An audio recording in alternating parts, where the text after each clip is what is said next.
is an election which decides the future of our country. And the people of this country have full understanding of that fact. The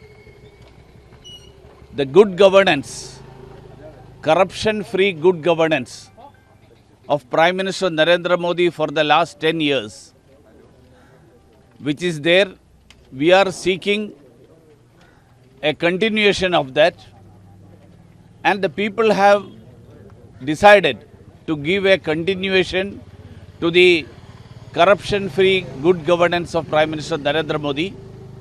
I am sure that the people of Attingal constituency also will be with the country's mood and the people of the whole country.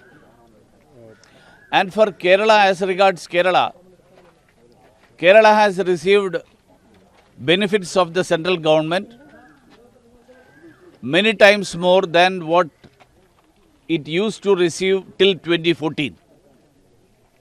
So that is also another additional factor that will be there in the minds of the people of Kerala when they come to vote.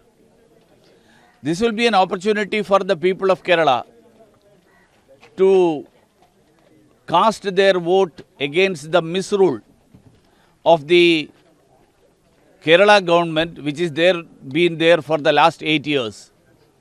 So I am sure they will utilize this opportunity for that. And they know that when they express their opinion, express their anger against the misrule of the state government, it should not be by voting for their ally, the Congress. So I am sure, along with Thiruvananthapuram and Attingal, many other constituencies in Kerala will this time vote for BJP and NDA, and this will be a new history that will be made in the history of Kerala.